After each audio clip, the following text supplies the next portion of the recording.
예, 우리가 오늘 에베소서 우리 4장 4절, 우리 한 절 말씀을 우리가 이 시간 보도록 하겠습니다.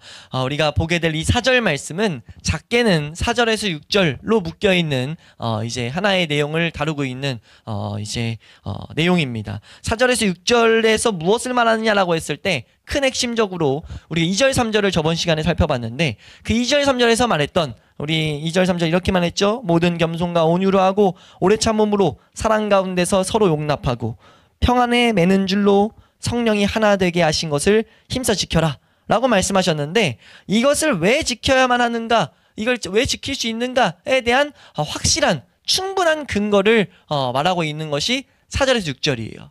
그래서 바울이 4절에서 6절을 설명함으로 우리는 이 위에 있는 말씀들을 충분하게도 해나갈 수 있고 반드시 해나가야 된다 라는 것들을 가르치고 있다는 거죠.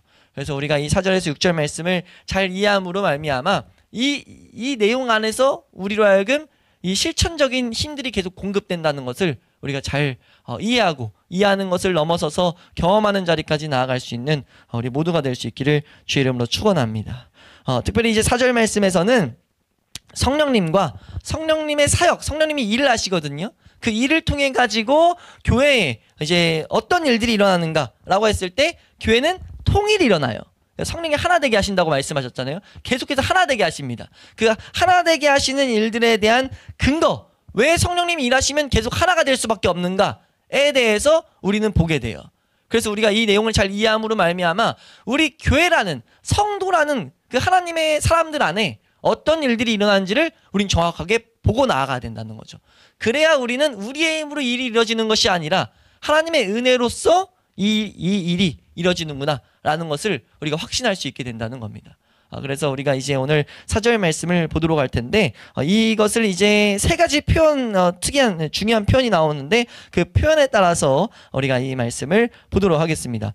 첫 번째로 어떤 표현이 나오냐면 몸이 하나다 라는 표현이 나와요. 몸이 하나, 몸도 하나. 두 단어로 되어 있는데 몸이 하나다, 몸도 하나다 라는 표현이 나옵니다. 이 표현의 핵심은요, 한번 따라할까요? 성도의 신분이 교회의 지체들이라는 것을 일깨워주는 것이다. 그러니까 교회의 지체가 뭐죠? 손, 발. 그러니까 이 몸에 있는 하나의 구성 요소들이다. 교회는 무엇이냐? 각 교회, 성도들은 한 몸의 지체들이다 라는 것을 우리에게 일깨워주고 있다는 거죠. 이 한 표현으로서 이 위에 사도가 사실 이 바울이 계속해서 설명했거든요. 한 몸이라는 거. 우리 1장에서도 이런 표현이 나와요. 1장 마지막에, 우리 1장 마지막 한번 보시면요. 1장 마지막 우리 22절에서 우리 23절 말씀입니다. 이 표현을 계속 가르쳤다는 거예요. 22, 23절 말씀 함께 읽습니다. 시작. 또 만물을 그의 발 아래에 복종하게 하시고 그를 만물 위에 교회의 머리로 삼으셨느니라.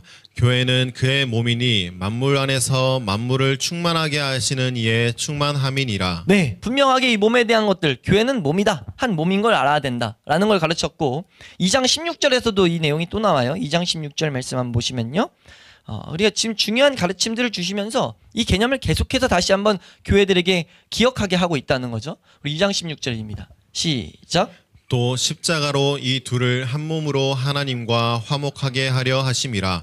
원수된 것을 십자가로 소멸하시고. 네, 그리고 이 15절 말씀에서도 지금 분명하게 이제 말씀하는 것이 한 몸에 대한 개념이 나오죠. 한 세 사람을 지었다. 이것이 한 몸에 대한 개념이죠. 그러니까 사도 바울이 계속해서 교회는 한 몸이다 라고 말하고 있는데, 이 한 몸이라고 말하는 의미를 우리는 분명히 알아야 된다는 거예요. 한번 따라할까요? 교회는 한 몸이다. 그러니까 하나의 몸이다. 이렇게 말할 때 사도 바울에 있었던 이 개념이 무엇이었냐를 우리는 분명히 알아야 되는데, 그 개념은 무엇이었냐? 눈에 보이는 교회가 아니었습니다. 사도 바울이 교회다 라고 말했을 때는 보통 이걸 좀 어려운 말로 무형교회라고 말해요. 형태가 없는 교회. 한번 따라할까요? 무형교회. 그러니까 이 무형교회는요, 예수 그리스도께서 오신 그 이후부터 있는 모든 성도, 사실 좀 더 넓게는 구약에 있는 모든 성도까지를 다 포함합니다. 그러니까 모든 성도들은요, 다 무형교회 안에 속해 있어요. 그러니까 한 교회 안에, 하나의 교회 안에 속해 있다는 것을 우리는 제대로 기억해야 됩니다. 그래서 지금 사도 바울은 지금 그것을 교회들이 분명히 알 것을 말하고 있다는 거예요. 우리가 교회라고 했을 때는 신비스러운, 눈에 보이지 않는 그 교회를 반드시 인식해야 된다. 교회는 하나다 라는 것을 우리에게 분명하게 말하고 있다는 거죠. 우리가 이거를 이 몸에 대해서 설명할 때도 잠깐 언급을 드렸지만 이 한 몸이라는 것은 나라와 시기와 민족과 사상과 모든 것들을 다 덮고 하나로 뭉쳐질 수 있는 하나의 내용이 있다는 것을 계속해서 말하고 있다는 거예요. 그 내용은 뭡니까? 예수 그리스도를 구주로 알게 됐다는 거죠. 예수 그리스도가 우리에게 어떤 인물인지를 알게 된 사람들의 모임이라는 거예요. 그래서 이 가르침 가운데 하나의 비참한 내용은 뭐냐면요. 유형교회라고 보통 하죠. 눈에 보이는 교회 안에 무형교회에 속하지 않은 사람들이 너무 많다는 거예요. 우린 그걸 알아야 됩니다. 우리 교회가 각 교회가 지금도 주일이라고 하는 이 날짜 안에서 수많은 예배들이 교회라고 불리는 곳에서 예배들이 이뤄지고 있거든요. 근데 성경은 분명 말한다는 거예요. 사도의 시선은 말한다는 거예요. 그들이 다 교회가 아니라는 거죠. 교회로 불리는 자들은 한 몸의 지체가 된 자들이다. 지체가 된 자들이 교회다라는 것을 말하고 있다는 거예요. 다른 말로 이 지체가 되지 않으면 실천적인 일은 불가능하다는 겁니다. 우리가 이 뒤에 여러 가지 일들을 하라고 말하는데 별의별 일들을 막 겸손하고 사랑하고 뭘 한다 해도요. 내가 만약 이 사도 바울이 말하는 무형교회에 속해 있지 않다라고 하면요. 하나님과 상관없는 일들을 하는 우리 마지막 때에 불법을 행한 자라는 평가를 받을 수밖에 없는 그런 존재라는 것을 알아야 된다는 거예요. 그래서 우리는 이 한 몸에 대해서 정확하게 바라보고 한 몸이 되는 그 방향, 한 몸에 대한 은혜들을 누리고 살아가야 된다라는 것들을 우리는 분명하게 알아야 된다는 겁니다.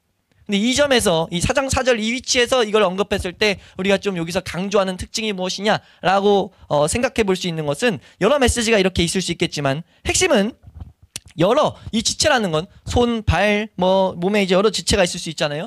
여러 지체가 있지만 사실 이 모든 지체는요. 한 가지의 목적을 향해 나아가요. 무슨 말인지 이해가 되시나요? 손이 무슨 일을 하고 막 손이 움직이라고 하고 발도 일하는데 사실 모든 몸은요. 한 가지로 나아가죠. 이게 쉽게 말하면 머리가 생각한 대로 간다는 겁니다. 머리가 생각하는 건 있는데 몸이 안 움직이는 거 이런 일이 있을 수 있어요? 없어요. 근데 간혹 있죠. 그렇게 있을 때 그걸 뭐라고 합니까? 지체부자여서 그건 잘못됐다. 치료해야 된다라고 말하죠. 이해되십니까? 그래서 우리 교회가 이걸 인식하라는 거예요. 교회는 머리가 생각하는 대로 가는 거다. 그래서 교회는 뭐 할 수밖에 없어요? 통일될 수밖에 없다. 교회는 하나 될 수밖에 없다.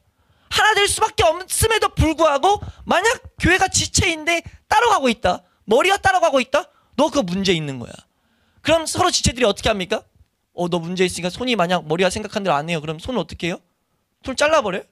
우리가 보통 그렇게 합니까? 안 하죠. 지체라는 인식 가운데 서로 보살피고 해가지고 낮게 하셔가지고 다시 이제 머리에 말들을 듣게 하는 게 이제 보통 팔이 부러지면 말 안 듣잖아요. 팔이 빠지면 말이 안 들을 때 팔이 빠졌으니까 말 안 들으니까 이런 필요 없어. 이건 정말 날 장애를 일으키는 거야. 잘라버리지 않고 고쳐서 부목을 내서 낫게 하죠. 그렇게 해서 다시 머리의 역할을 머리의 말들을 따라가게 합니다. 그게 몸이에요.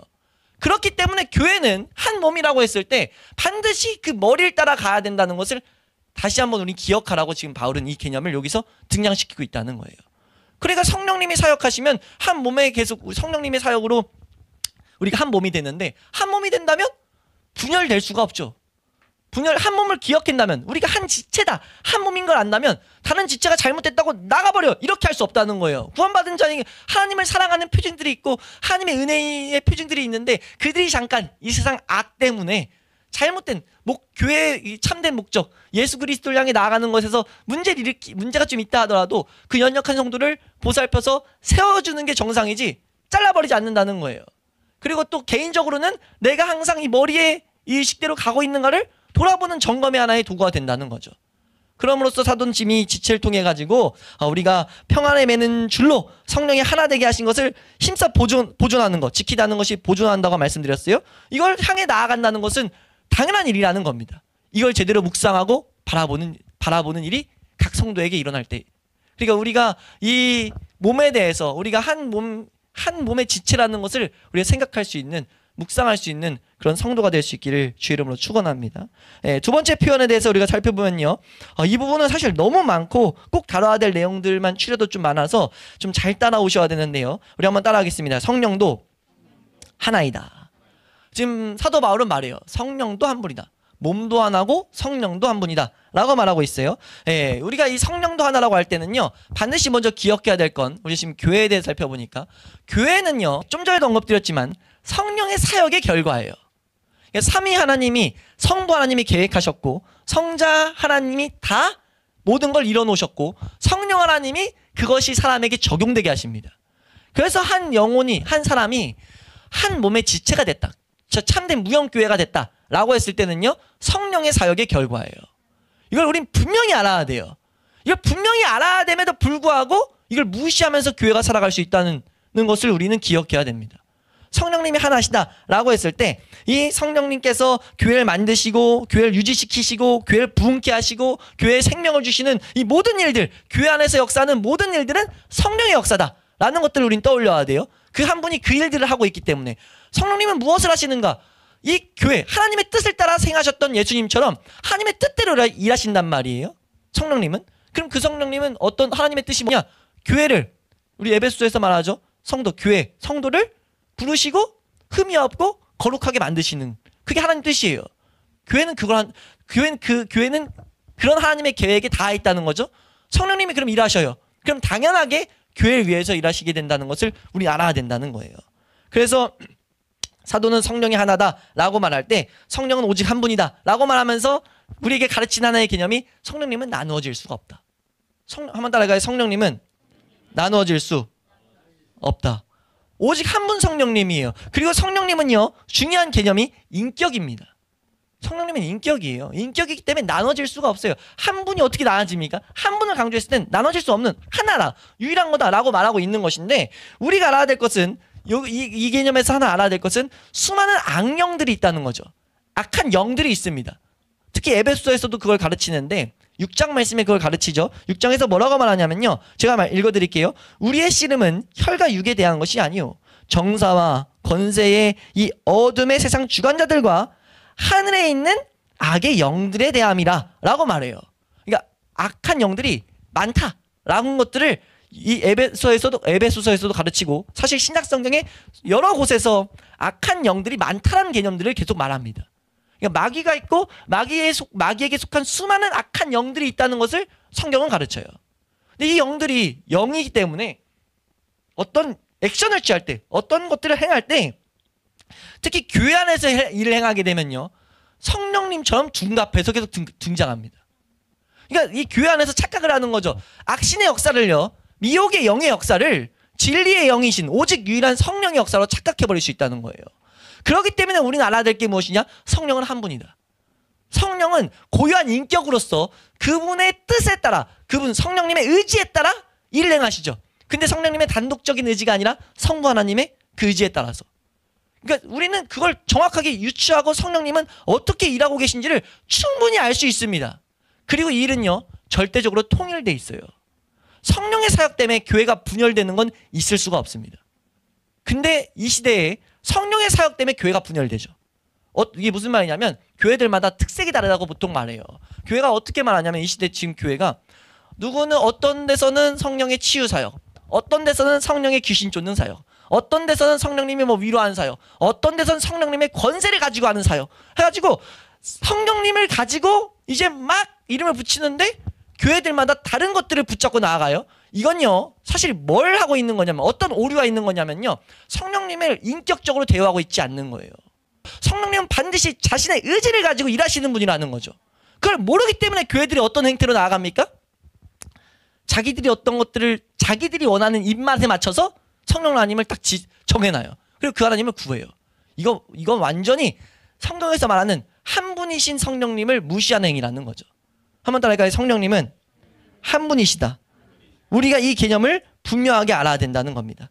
성령님은 그 한 분이면서 인격적인 분이시다. 성부 하나님과 동등한 인격을 가지고 계신다. 성자 하나님과 동등한 인격을 가지고 계신다라는 것. 이걸 예수님께서도 성경 곳곳에 성령님을 인격적으로 표현하시거든요. 아니, 예수님도 성령님을 인격적으로 표현하시는데 사람이 그걸 그거 어떤 그것인 것처럼, 막 어떤 물건인 것처럼 지칭해서는 절대 안 된다는 거죠. 우리가 이 개념을 반드시 기억해야 됩니다. 자신의 입맛대로 성령님의 역할을 배정해 주서는 안 된다는 거. 이건 완전히 잘못된 것이라는 거. 그래서 우리는 교회 안에서 계시는 성령님은 어떤 영향력이나 능력이 아니라는 점을 항상 명심해야 됩니다. 한번 따라할까요? 성령님은 어떤 영향력이나 능력이 아니다. 예, 이걸 명심하면서 그럼 이 성령님이 하나다라는 이 진리를 통해서 이와 연관되어 있는 교회, 성도는 당연히 통일될 수밖에 없다는 것을 우리는 알 수 있게 되죠.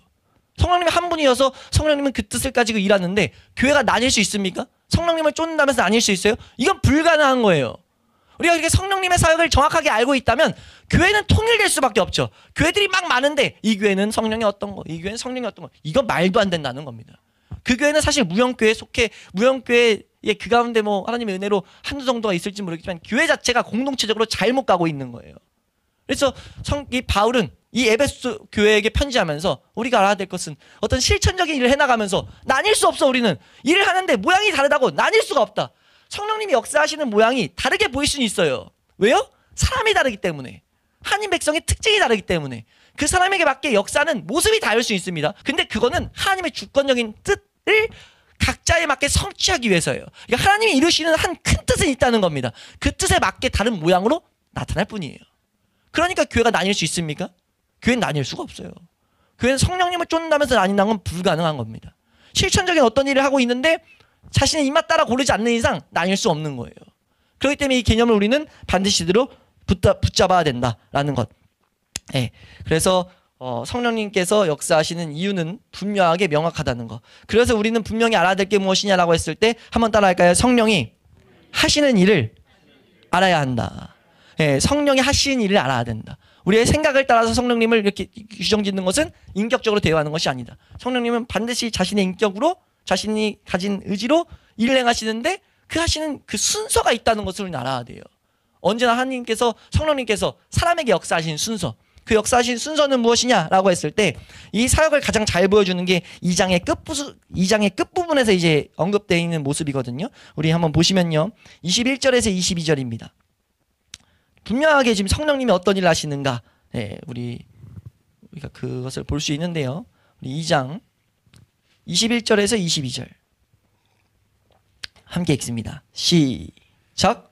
그의 안에서 건물마다 서로 연결하여 주 안에서 성전이 되어가고 너희도 성령 안에서 하나님이 거하실 처소가 되기 위하여 그리스도 예수 안에서 함께 지어져 가느니라. 아멘. 성령님께서 무엇을 하시는가라고 했을 때 하나님이 거하실 처소로 지으신다라고 말하고 있는 겁니다. 성령님께서 무엇을 하시냐? 성령 안에서 우리들을 뭐하냐? 우리가 성령 안에 들어가면 성령님이 뜻을 가지고 일하는데 뭐하냐? 우리를 하나님이 거하실 처소, 건물이 되게 만든다. 건물을 비유로 말씀하고 있어요. 이걸 통해서 우리에게 주는 중요한 교훈 중에 하나는요. 우리 그때도 잠깐 언급했지만 그걸 좀 더 이제 이 말씀에 지금 이 문맥에 맞춰서 우리가 말씀을 보면요. 건물을 준비할 때 돌들을 막 쌓잖아요. 돌들을 쌓는데 다짜고 짜무돌이나 갖다가 돌을 이제 건축할 수 있습니까? 절대 못해요. 뭐합니까? 건축을 지어져 간다라기 이전에 뭐가 필요하냐면요. 그 돌들을 다듬는 과정이 필요합니다. 어디는 문 옆에 있는 돌, 어디는 기둥되는 돌, 그 돌 위치에 맞게 그거를 다듬는 과정이 필요하다는 거죠. 예비 과정이 있다는 겁니다. 지금 우리는 반드시 알아야 될 게 성령님께서 우리를 교회로 만드시기 이전에요. 우리를 먼저 다듬는 게 마치 돌을 캐내가지고 채석장에서 돌을 다듬는 것처럼 사람을 하나님의 성전으로 부르시기 이전에 어떤 역사로서 우리를 다듬는 일들이 있다라는 걸 분명히 알아야 된다는 거죠. 그 성경은 뭐라고 말하냐면 우리가 이걸 좀 어려운 말로 성령님의 우리 좀 전에도 한번 표현을 썼었는데 역사하시는 효력 있는 부르심 혹은 성령님의 유효한 역사라고 말해요. 한 인생이 교회로 부름받기 전에요. 성령님이 반드시 다듬는 어떤 이 준비 과정이 필요하다는 거죠. 그 준비 과정은 무엇이냐라고 했을 때요. 한 인생에게 죄에 대한 각성을 일으키십니다. 그 인생이 지금 죄라는 문제를 가지고 있다는 것을 깨닫게 만드세요. 이 과정이 없으면요. 절대 다듬어지지가 않습니다. 사람이 하나님의 처소로 지어지고 싶은 생각도 안 들고요. 그게 저주로 받아들여요. 내 뜻을 왜 다 망가뜨리고 나 이 세상에서 충분히 즐거운데 이 세상에서 누릴 것 다 누리고 싶은데 하나님의 성전으로 지어져 가는 게 저주로 느껴져요. 이런 문제가 왜 발생되냐면 하나님을 모르고 하나님을 알기 싫어하는 교만과 죄성이 사람 안에 있기 때문입니다. 근데 아무리 이렇게 이걸 설명해도요. 이론적으로 설명돼도 납득이 안 되고 내가 붙잡을 수가 없어요. 이 영역만큼은. 그래서 필요한 게 무엇이냐면 성령님이 죄를 깨닫게 하시는 조명하시는 사건이 필요하다는 겁니다. 그래서 교회 와서 우리가 처음 모든 사람이 딱 왔을 땐 이걸 계속 가르쳐야 돼요. 성령님의 죄를 깨닫게 하신 사역을 간구하게 만들어야 됩니다. 한 번 더 할까요? 주여 나로 하여금 성령의 이 역사를 알게 하여 주시옵소서. 성령의 이 역사, 죄를 깨닫게 하시는 이 역사를 알게 해달라. 나로 하여금 죄가 깨닫게 해달라 라는 것을 우린 분명히 구해야 된다는 거예요. 성령님이 하시는 첫 번째 일은 언제나 죄에 대한 책망이라는 것을 우린 분명히 알아야 됩니다. 우리 요한복음 16장 8절 말씀 보시면요. 요한복음 16장 8절 말씀.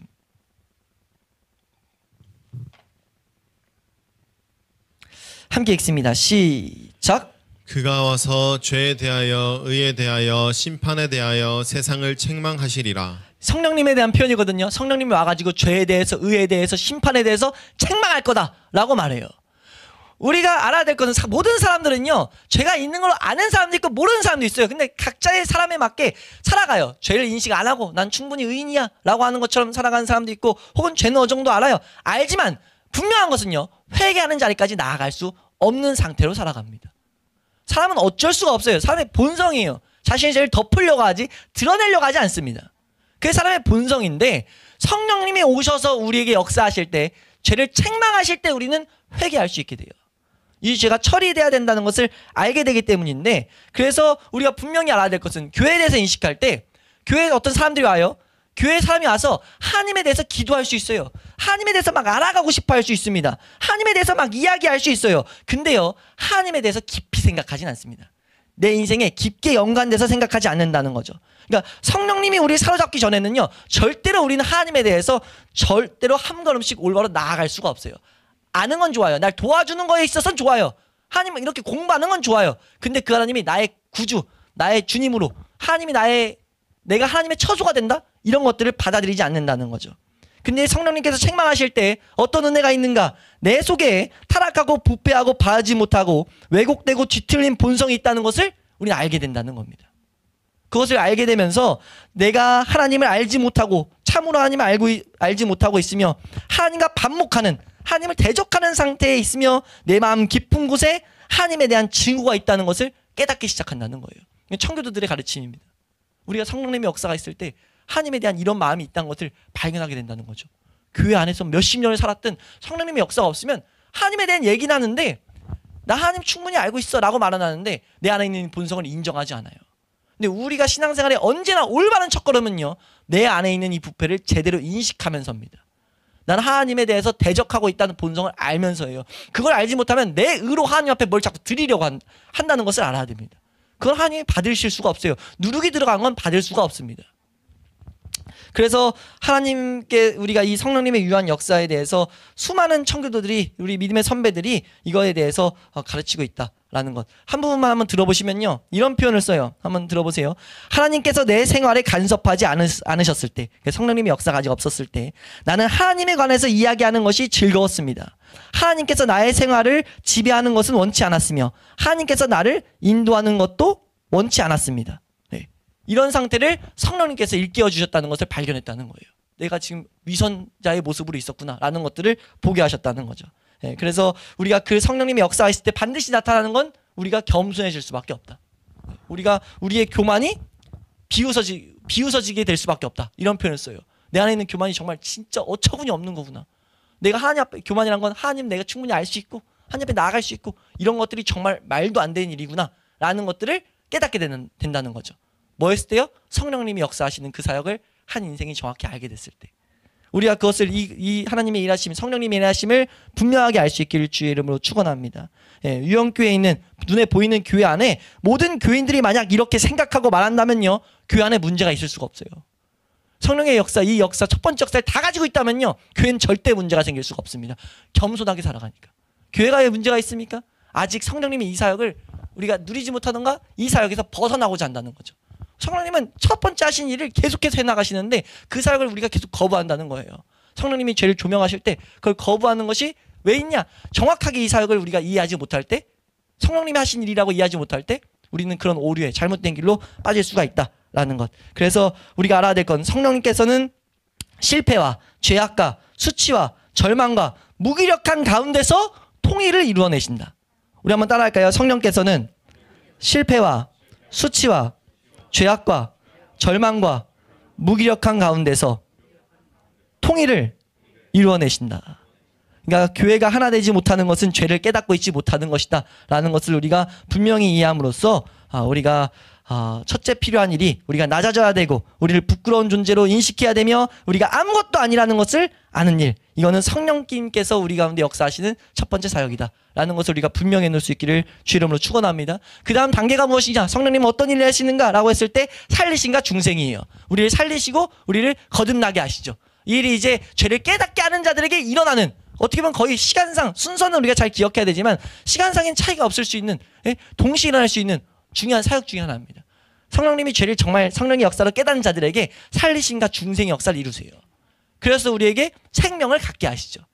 그러고 나서 이제 이것들이 된 다음에야 성령님이 또 하신 일들을 막, 이건 사실 한 설교를 통해 살펴봐야 되는데, 성령님께서 우리를 계속 거룩하고 흠이 없게 하기 위해서 열매 맺게 하시고 더욱더 교회의 연합을 위해서 계속 우리를 지어져 가시고, 우리에게 위에서 말했던 2절에서 말했던 우리가 겸손하고 온유하며 오래 참음과 용납하는 일들을 성령님이 계속해서 우리에게 이루시는 그런 열매들이 맺히게 된다.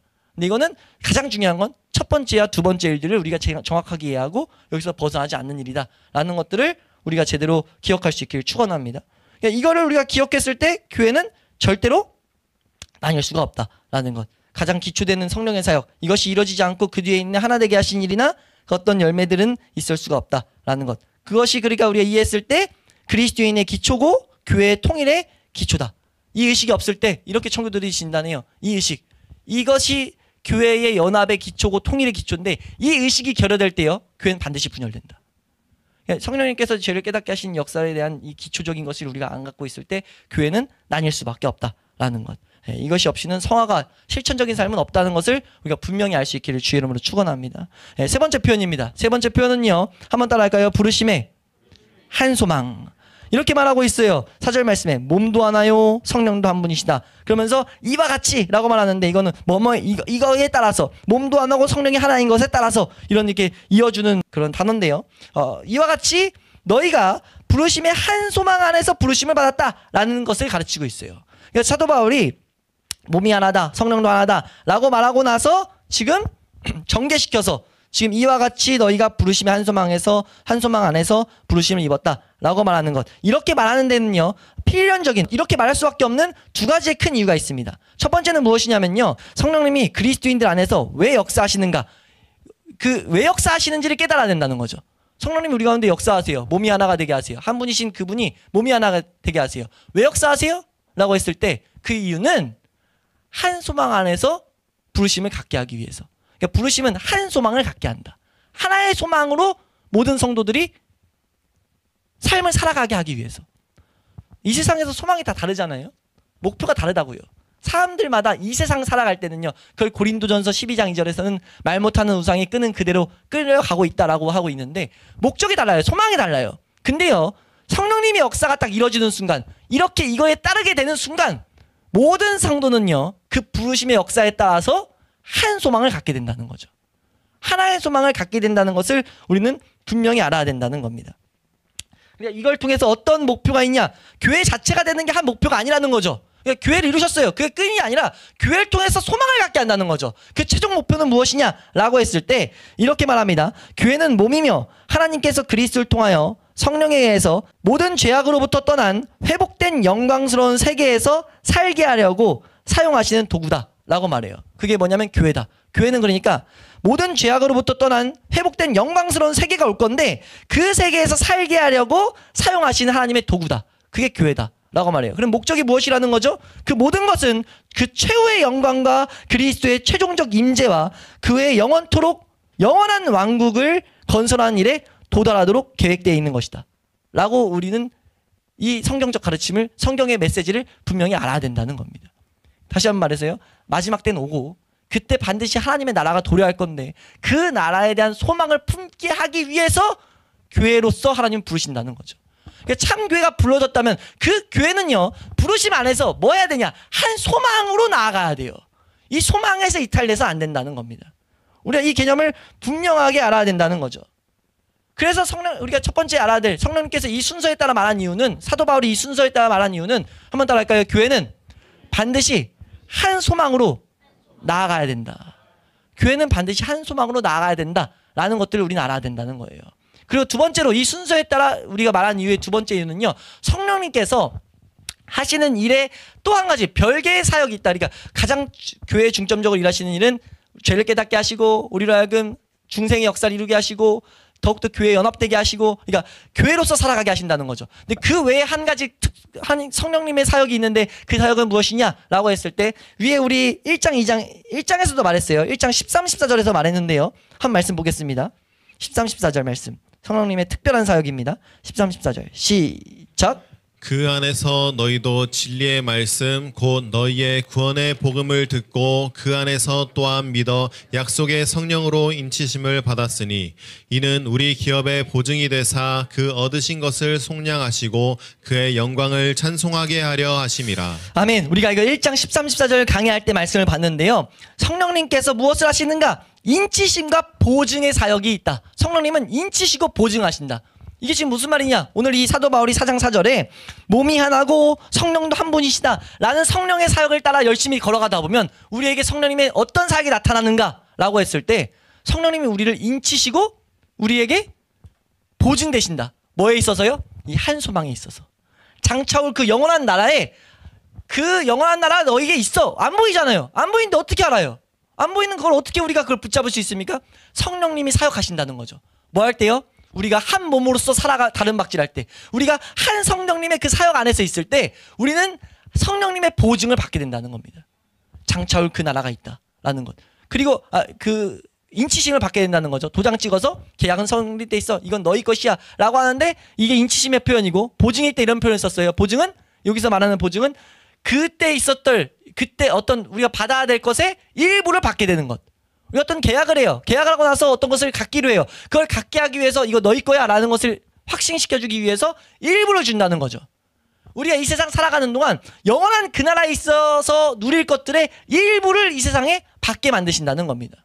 성령님이 그 일을 하게 하신다라는 것들을 우리가 분명히 알게 하기 위해서 지금 사도 바울은 이런 표현, 이런 순서에 따라서 가르침을 주고 있다라는 것. 그러니까 우리가 이 가르침이 이 문맥 가운데 이해돼야 될 것은 무엇입니까? 이 문맥 우리가 이 사도 바울이 우리가 한 부르심으로 우리는 성령님이 교회를 통일되게 할 거야 라고 하는데 이 가르침을 주는 이유는 이 소망 갖고 살아가고 있는지 너희가 이 성령님의 이 보증과 인치심을 더욱더 얻기 위해서 다른 박질하고 있는지 우리가 점검해야 된다는 거예요. 교회는 점검해야 됩니다. 교회는 날로 소망이 이쪽에 방향이 잡혀야 돼요. 소망을 품고요. 이 소망에 대해서 인치심을 받기 위해서 이 보증을 받기 위해서 다른 박질해야 됩니다. 교회들이 그렇게 가고 있는지 성도들이 서로서로 우리가 점검할 수 있는 통로가 돼주는 거예요. 하나의 기준이 돼주는 겁니다. 내가 그렇게 다른 박질할 때 다른 성도에게 맞아 나 저렇게 걸어가야 되지 라는 그런 하나의 나침판이 돼줘야 된다는 거죠. 그러기 위해서 지금 이 사도 바울이 이 4장 4절 말씀을 통해 가지고 우리가 교회가 계속 통일될 수 있는 중요한 원리를 우리에게 가르치고 있다라는 것. 사도 바울이 이 일에 있어서 중요한 하나의 메시지를 말하죠. 한 소망을 붙잡고 나아가는 것에 있어서 빌립보서 3장 12절 말씀 읽으시면요. 빌립보서 3장 12절. 빌립보서 3장 12절 말씀입니다. 함께 읽습니다. 시작. 내가 이미 얻었다함도 아니요 온전히 이루었다함도 아니라 오직 내가 그리스도 예수께 잡힌 바 된 그것을 잡으려고 달려가노라. 사도 바울도 이렇게 계속 달려갔다는 거죠. 우리 교회는 달려가야 할 자들입니다. 한 소망을 계속 얻고 그 소망을 향해서 기쁨으로 달려가야 될 자들이에요. 우리 교회 안에 마귀가 가장 탁월하게 일하는 것 중에 하나는 뭐냐면요. 과거를 보게 하는 겁니다. 과거를 보게 하면 어떻습니까? 난 어땠고 난 저랬어. 근데 미래를 보게 하면 한 소망을 갖게 하면 거긴 더 이상 분열이나 차별이 없어요. 이 소망을 알면 알수록 하나님의 그 영광스럽고 그 경탄할 만한 정말 찬양이 나올 수밖에 없는 그것들을 우리가 조금씩이라도 깨닫게 된다면요. 전에 거 가지고 우리가 분열이나 차별 뻗댈 수가 없다는 거죠. 근데 마귀는 계속 뭐 하게 돼요? 내가 부름받았을 때 난 어땠고 교회 안에서 자꾸 이런 말 하는 건 조심스러워야 될 일입니다. 물론 우리가 교회의 모습을 따라서 중생의 사역을 제대로 가르치면서 부르심을 확인하기 위해서 말하는 건 문제가 안 되지만 교회 자체가 그냥 과거를 생각하는 분위기로 가서 안 된다는 거예요. 교회는 한 소망을 바라보며 나아가는 자들이 돼야 된다는 겁니다. 지금 우리가 이 세상을 살아갈 때는요, 흠과 주름 잡혀 있는 모습들과 많은 결점이 있고, 비교적 어떤 사람들에 비해서 흠이 많을 수는 있어요. 근데요, 우리가 다른 박질하는 데 있어서는, 그 한 소망을 향해서 나아가는 데 있어서는요, 절대 그런 것들이 문제가 되지 않습니다. 왜요? 이 일은 성령님이 하시는 일이기 때문이에요. 그리고 장차 우리가 그날에, 하나님이 그 말씀하신 그날이 이르면요, 우리에 있는 어떤 문제들, 어떤 우리가 어떤 흠이 있는 것들이요, 완전하게 될 날이 반드시 오게 될 거라는 거예요. 그것 때는요, 우리에게 죄악도 없을 것이고, 밖에서 아무 유혹도 없을 것이고, 우리에게서 죄가 없어질 뿐이 아니라 전 우주에서 죄악이 없어질 때가 온다는 거예요. 베드로후서 3장에서 말하는 것처럼 의에 거하는 바 새 하늘과 새 땅이 있게 될 것이다 라고 우리에게 말하고 있다는 거죠. 우리가 그것을 바라보게 될 때 그 밖에 다른 것들에 대해서 관심이 더욱더 적어지게 될 것이다 라는 것이 성경의 가르침이라는 겁니다. 사도 바울은 이 표현을 통해서, 지금 이 4장 4절을 통해서 에베소 교회가 이렇게 나아가기를 바라고 있다라는 것들을 우리가 잘 이해할 수 있기를 주의 이름으로 축원합니다. 우리가 이전에 어떤 사람이었는가, 이것이 중요한 것이 아니라, 우리가 어떤 것을 가지고 있었는가, 이것들이 중요한 것이 아니라 그 모든 것이 분명히 사라지게 될 그날을 바라보면서 모두 주님을 바라보게 됨으로써 그 밖에는 아무것도 기억하고 우리를 분열하고 차별되게 만들지 않는 그런 역사가 우리 가운데 경험되게 될 줄로 믿습니다.